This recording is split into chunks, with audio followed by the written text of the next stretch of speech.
10 minute में ज़्यादा time नहीं लूँगी आप लोगों का। मुझे पता है सबको कहीं ना कहीं जाना है, तैयारी देख रही हूँ मैं सबकी। एक चीज़ देखो, अल्हम्दुलिल्लाह ये जो अपनी लाइफ है ना, जिंदगी में याद रखना, मंजिलें कदम चूमेंगी, आसमान खुद झुक जाएगा, आसमान खुद झुक जाएगा।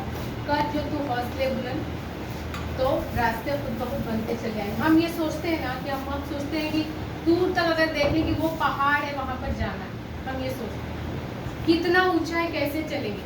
हर कदम पे तुमको मुश्किलें आती हैं, लेकिन हर कदम पे तुम्हें बुलंदी नसीब होगी। समझ रहे हो, चढ़ने के लिए जरूर तकलीफ होगी, लेकिन जब हम वहाँ पर चढ़ते तो सारी दुनिया पैरों के नीचे होगी।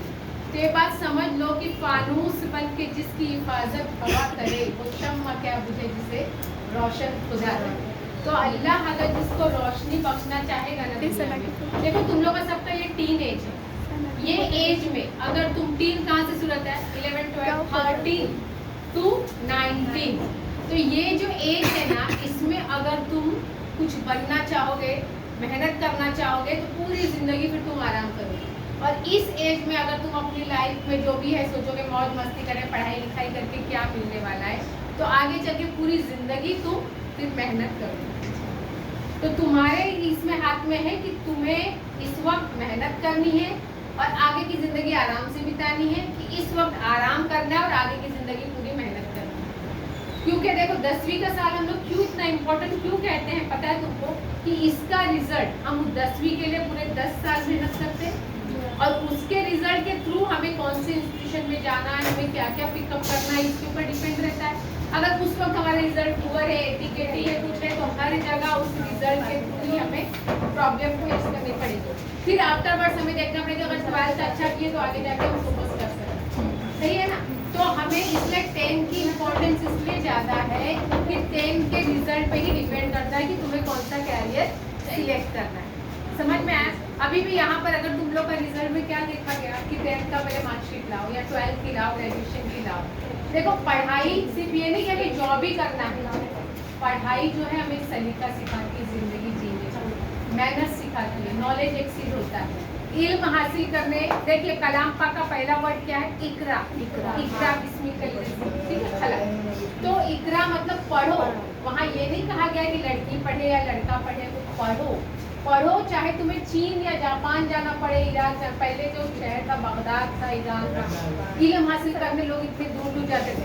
अब तो अल्हम्दुलिल्लाह इतनी सारी चीज़ें हमें अवेलेबल हैं कि हम कहीं भी अगर चाहें तो हम वो चीज़ें हासिल कर सकते हैं। तो तुम लोग के लिए अभी जो अल्हम्दुलिल्लाह आयशा ने देखो इस तरह से इतना अच्छा, कितना देखो 35% डिस्काउंट पे है। यही नॉलेज जो है आगे जाके 1-1 लाख और 1.5-1.5 2-2 लाख में फीस है, बट यहाँ पर तुम लोग को 35% कंसेशन है, प्लस जॉब प्लेसमेंट की भी गारंटी है। कंप्यूटर्स देखिए दुनिया में बहुत सी चीज़ें हैं, हमारे ऊपर डिपेंड है कि उसमें से क्या लेते हैं। इस वक्त जो हम कंप्यूटर पे जो मोबाइल यूज करते हैं, टीवी पे बहुत सारे चैनल हैं, है ना, लेकिन हमारे ऊपर कि हम उसको क्या सिलेक्ट करें। इसी तरह मोबाइल में भी बहुत कुछ है, लेकिन आजकल के जो बच्चे PUBG और ये गेम्स और इसमें अपना टाइम वेस्ट कर रहे हैं, इससे क्या हासिल हो रहा है, कुछ हासिल नहीं हो रहा है। और हम जो ये सारे लोग सीरियल्स वगैरह और ये टीवी के गेम्स वगैरह जो खेलते हैं, हम ये क्यों नहीं करते कि अबू बकर सिद्दीक, उमर फारूक, इन सब की जीवनी और इनसे की सीरतें क्यों नहीं देखते, पैगंबर मुस्तफ़ा की सीरत क्यों नहीं सीखते। देखिए अगर हम ये सोचते हैं हम किसी के पास काम क्यों करें, तो एक छोटा सा वाक़या मैं हुजूर का बताती हूँ। एक बार हज़रत इमाम हसन, हज़रत इमाम हुसैन घर में रो रहे हैं, उस वक्त हुजूर तशरीफ़ लाए, तो बोले क्यों रो रहे हैं, बोले 3 दिन से घर में खाने के लिए कुछ नहीं है, ये भूख की शिद्दत से रो रहे हैं। तो मैंने उनको साथ में लिया, कुछ दूर पे एक बाग था, वहाँ बाग में वहाँ पर एक यहूदी था। उसने कहा कि उनसे पूछा कि कोई काम है क्या करने के लिए, जो आजकल के नौजवान ये बोलते हैं कि हम काम नहीं करना चाहते, हम किसके उम्मती हैं, पैगंबर मुस्तफ़ा सल्लल्लाहु अलैहि वसल्लम। बोले मैं काम नहीं करना चाहते ना तुम लोग, तो सुनो, तो अपने जो जिनकी हम उम्मत है उन्होंने वहाँ पर जाकर पूछा कि यहाँ का मालिक कौन है। तो वहाँ के मालिक ने कहा मैं हूँ। और बोले यहाँ डोल से पानी निकाल के देखो, खजूर के बागों में इस तरह से पहले डोल खींचा जाता था और पानी इस तरह से पलटा जाता था।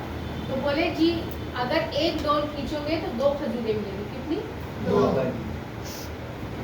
हुजूर ने बच्चों की भूख मिटाने के लिए वहाँ पर डोल से पानी खींचा, एक बार खींचा 2 खजूरें मिली, दूसरी बार खींचा 2 मिली, और तीसरी बार जब खींचा तो डोल टूट गया और उसी में गिर गया।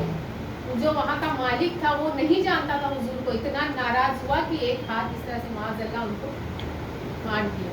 हुजूर ने कुछ भी जवाब नहीं दिया था, इससे नुकसान हुआ। उन्होंने अपनी वो 6 खजूरें ली, लेके आए और उसके बाद उन दोनों को खिलाया, कंधे पे बिठाए और लेके चले आए। लेके जब चले आए तो बाद में उनको ये लगा कि इतनी नूरानी शख्सियत यहाँ पर आई थी और इस तरह से मुझे अंदर से बेचैनी क्यों हो रही है, मेरे हाथ में इस तरह से जलन क्यों हो रही है। जब उन्होंने पता किया तो उन्होंने मुलिया बताया तो बोले अरे वो तो अपने मुस्तफ़ा थे, उनके साथ तुमने ऐसे किया। तो उसे इतने अपने आप पर इतना उसे तकलीफ हुई क्योंकि वो पहचानता नहीं था। उसने क्या किया, अपना हाथ यहाँ से मुंडे से काट दिया और उसके बाद हुजूर की बारगाह में आया। वहाँ पर वो कहने लगा कि मुझे माफ़ कर दीजिए, मैं आपको पहचानता नहीं था। तो उन्होंने क्या कहा, बिल्कुल हमारे जैसे हो तो बोले हाथ कैसे मारा, मैं तो एक मारा तो मैं 2 मारूंगा। आजकल का जो एटीट्यूड है लोगों के अंदर, मैं हम पाना। उन्होंने क्या कहा, उसका हाथ लिया और जहाँ पे मुंडे से वहाँ से लगा और अपना लुआबे दहन वहाँ पर लगा दिया और हाथ फिर से वहाँ पर जुड़ गया। बोले सुभान अल्लाह। और वो यहूदी नदामत हुआ और उसी वक्त उसने कलमा पढ़कर ईमान वाला हो गया। तो हमारा जो एटीट्यूड, उसने 1 मारा तो हम 2 मारेंगे, वो ये जो है ना घमंड, तकब्बुर, गुरूर, ये सब चीज़ नहीं रखना। इल्म यही सिखाता है, अदब, एहतराम और अपनी एक टाइम की फाउंडेशन होती है। अपने को टाइम में क्लियरली सिखाता है कि किस वक्त में क्या काम करना है। तो तुम लोग का ये एज तुम्हारा कैरियर बेटर के लिए, इसको सीरियसली लो और आगे चल के अल्हम्दुलिल्लाह तुमको इतनी अच्छी टीचर मिली है। अगर वो जिस तरह से तुम लोग को गाइड करती है उस तरह से करने की कोशिश करो और लोगों तक भी ये पहुंचाओ कि यहाँ पर इतना अच्छा काम हो रहा है।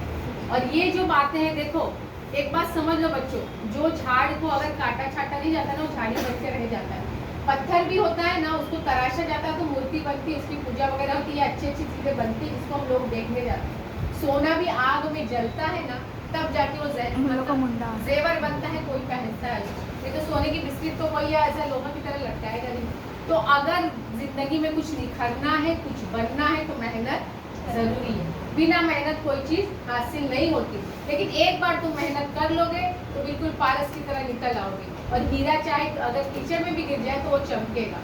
तो मैं चाहती हूँ कि तुम लोग इस तरह से यहाँ से चमक के निकलो कि दुनिया में तुम लोग चमको और इस इंस्टीट्यूट का नाम भी हो कि इस जगह से तुम लोग निकले। इंशाल्लाह कोशिश करोगे सब लोग, हाँ सब लोग कोशिश